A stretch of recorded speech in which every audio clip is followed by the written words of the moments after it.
Donc, c'est le carême. Et il me semble que si nous voulons partir d'un bon pied, bien commencer ce temps de grâce, ce temps des merveilles de Dieu, nous devons inscrire cette démarche très importante, très sainte, dans la perspective de ce qui en constitue à la fois le terme et l'apothéose, à savoir l'actualisation, l'activation du mystère pascal de Jésus, ou autrement dit, la célébration de sa passion, de sa mort et de sa résurrection. Rien n'est plus beau sur la terre que l'amour infini qui éclate là comme une invraisemblable épiphanie de Dieu, épiphanie de l'amour complètement fou et viscéral du Christ, qui n'est pas seulement un spectacle, car oui, les derniers jours du carême, les jours de la Semaine Sainte sont spectaculaires, des plus touchants, des plus émouvants, bien déchirants et bien beaux, en même temps, disait Marthe Robin. Donc, oui, une épiphanie d'amour qui n'est pas seulement un spectacle admirable et stupéfiant, mais qui est aussi, tenez-vous bien, la célébration en grande pompe de la rémission des péchés. Alors vous, moi, peut-être, on se dit, oui, on est habitué. C'est ça, le problème, c'est d'être habitué au fait que Dieu pardonne les péchés, alors que rien n'est plus hallucinant et rien ne devrait davantage susciter notre admiration, notre reconnaissance, notre louange. Le pape Saint Léon le Grand, au Ve siècle, disait dans l'un de ses sermons de carême: « La solennité pascale a ceci de propre que toute l'Église se réjouit de la rémission des péchés. Cette rémission se réalise non seulement chez ceux qui renaissent par le baptême, et ô joie, il y en aura des baptêmes ici dans cette Église, samedi saint durant la veillée pascale et dimanche de Pâques au matin, mais encore chez ceux qui déjà font partie de la communauté des fils adoptés par Dieu. Non seulement Dieu pardonne nos péchés, nos nombreux péchés, si, nombreux, mais la Sainte Trinité nous fait renaître. Dieu fait advenir en nous l'homme nouveau. Et à l'expression « femme nouvelle », je me suis dit qu'il était préférable de dire « la nouvelle Ève ». Il y a eu bien des tentatives, des tentations au cours de l'histoire, en particulier dans les systèmes totalitaires, inspirés des philosophies athées, celles de Nietzsche, celles de Karl Marx, dont les écrits continuent de fourvoyer bien des gens. Oh, la France n'est pas en reste, vous savez, avec Jean-Paul Sartre, Simone de Beauvoir, Michel Foucault, Deleuze, qui sont les grands penseurs de la folie ambiante, les précurseurs malheureux du wokisme. Il y a eu, oui, bien des tentatives de faire advenir un homme nouveau, créé par l'homme lui-même, mais c'est chaque fois, plutôt qu'une renaissance, plutôt qu'une avancée, qu'un progrès, qu'un dépassement de l'homme, ce fut plutôt la destruction et la mort de celui-ci. quand on nie la vie spirituelle, l'immatérialité en l'homme, la spiritualité de celui-ci, eh bien, on lui arrache son âme, on le tue. Et rien de tel avec Jésus, bien sûr, qui connaît la personne humaine et qui l'aime, qui en prend soin, qui la sauve. Dieu, créateur, et lui seul peut nous faire renaître. Peut-être vous sentez-vous las, usé, fatigué, poussiéreux, malade, mort, que sais-je. Eh bien, Dieu créateur et lui seul peut vous faire renaître, rallumer en vous le feu de sa propre vie. Dieu peut faire advenir en vous l'homme nouveau, l'Ève nouvelle. Avec chacun de nous, un peu comme avec Noé après les eaux du déluge, Dieu nous recommence. Dieu nous fait naître à nouveau dans les eaux du baptême. Ce rite tellement simple nous sauve et nous recrée, nous sauve en nous recréant, nous sauve parce qu'il nous recrée. Le baptême, dit saint Pierre dans la première lecture, vous sauve maintenant. Et saint Paul, de son côté, dans la lettre aux Corinthiens, dit ça qui est incroyable, mais si justement, c'est à croire. Si quelqu'un est dans le Christ, c'est une création nouvelle. L'être ancien a disparu, un être nouveau est là, et le tout vient de Dieu qui nous a réconciliés avec lui par le Christ. De cet être nouveau que nous sommes déjà, mais qu'il nous faut devenir encore, c'est ça le paradoxe. Jésus est le chef de file et le modèle. Si je vous demandais à quel autre grand texte biblique vous fait penser l'Évangile aujourd'hui, il y aurait sans doute bien des réponses intéressantes et peut-être que quelques-uns diraient « moi » au récit de la création, et plus particulièrement à Adam dans le jardin. Et ce serait une bonne réponse. Car il y a en effet entre ces deux textes similitude en même temps que contraste. Et c'est ce que nous allons regarder maintenant. Le Seigneur Dieu planta un jardin en Éden et il mit l'homme qu'il avait modelé. Le Seigneur Dieu modela encore toutes les bêtes sauvages et tous les oiseaux du ciel, et il les amena à l'homme. Le serpent était le plus rusé de tous les animaux. Dans le désert, Jésus resta 40 jours, tenté par Satan. Il vivait parmi les bêtes sauvages, et les anges le servaient. Il y a des similitudes, bien sûr.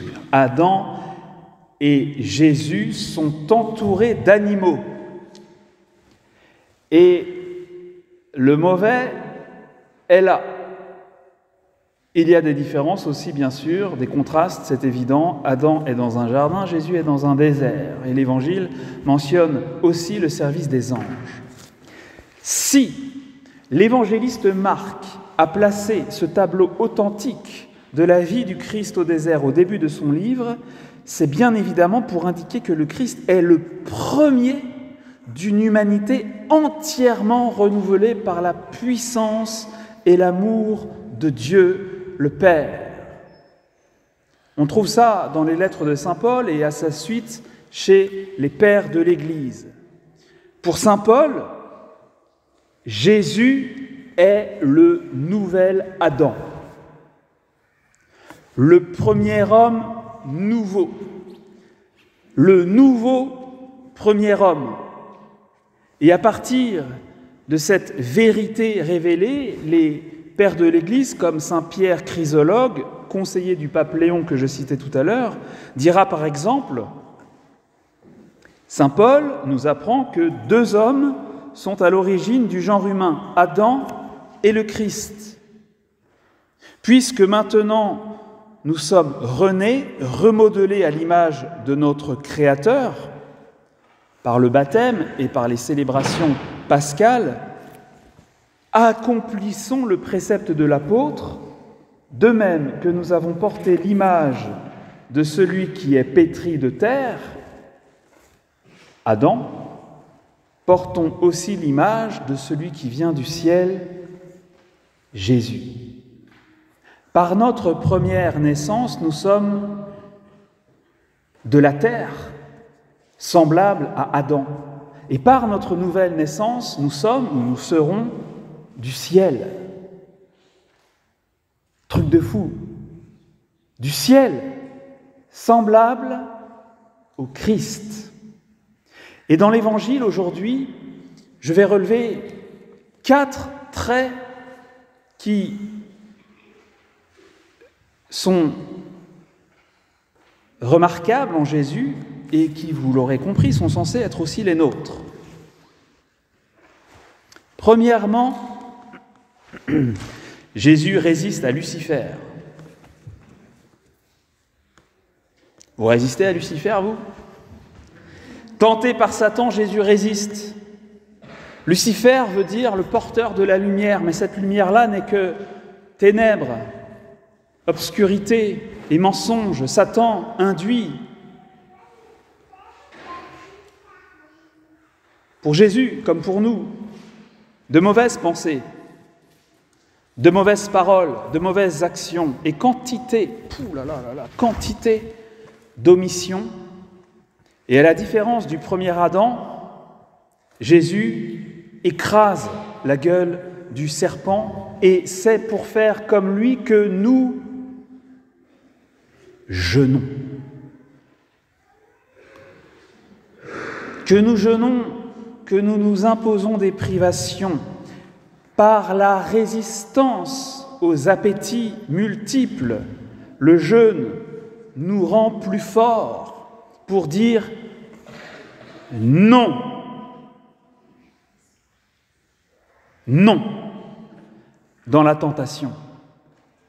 Saint Léon le Grand, encore lui, nous dit que pendant le carême, nous ne nous contenterons pas de réduire notre nourriture, mais nous nous abstiendrons absolument du péché. Ah bon ? Ah, en plus, il faut s'abstenir du péché pendant le carême. Moi, je croyais, pas de viande le vendredi. Ah, en plus, il ne faut pas pécher.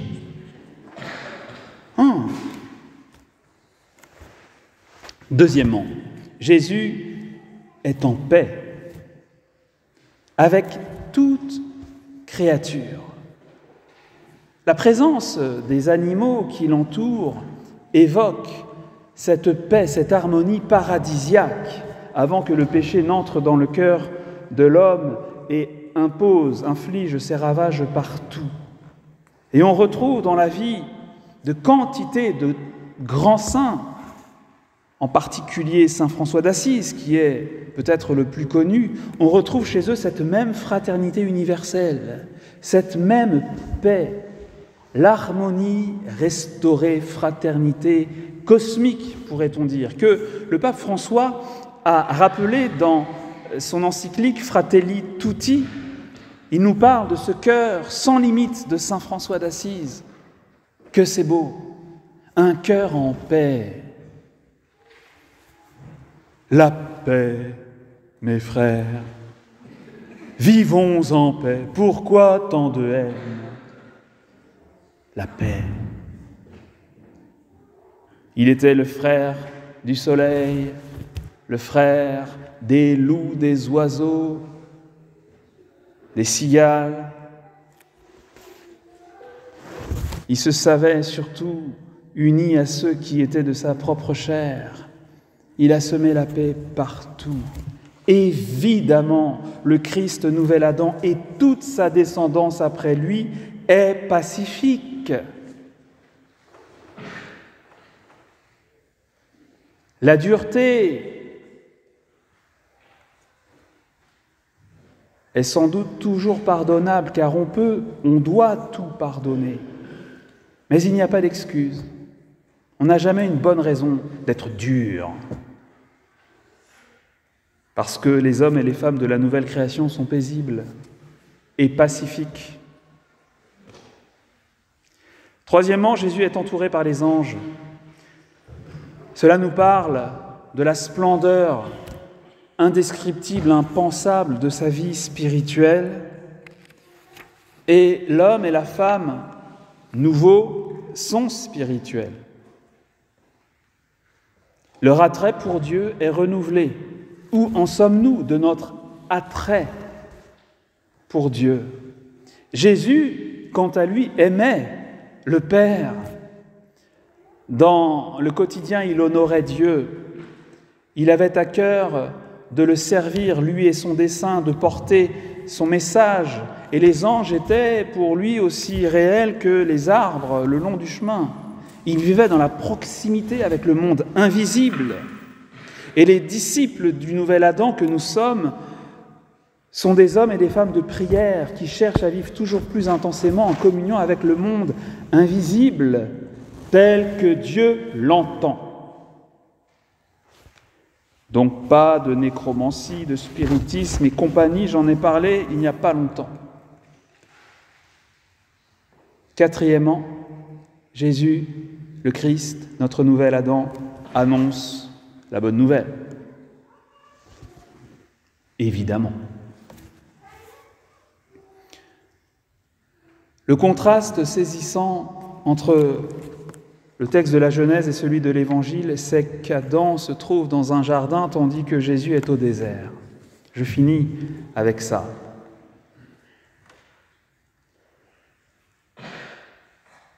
Il s'est passé quelque chose.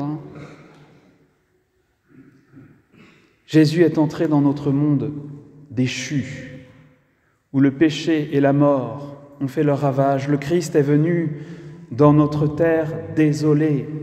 Et c'est là, dans notre monde marqué par le péché, qu'il a fait briller par sa présence la merveilleuse condition de l'homme, de la femme renouvelée par la grâce, l'incomparable beauté de la vocation des baptisés, nous, les disciples et descendants du nouvel Adam. Saint Paul dit que le premier homme tiré de la terre est terrestre. Le deuxième Adam est du ciel, il est céleste. Et nous sommes des êtres célestes. C'est sûr, on n'a pas toujours l'impression, mais on n'y pense même pas. D'ailleurs, on ne le sait pas en fait. Nous sommes des êtres célestes. Ok. Bon, c'est sûr quand le réveil sonne et devant un bon hamburger ou un pot de beurre de cacahuète, j'ai l'impression d'avoir perdu mes ailes. Au désert, Jésus était seul. Personne, en effet, ne l'avait accompagné, il était volontairement retiré. Mais surtout, il était le seul à être de la terre et du ciel. Mais désormais, nous sommes une multitude à être nés de nouveau dans les eaux du baptême. Et la révolution absolue du catholicisme est là.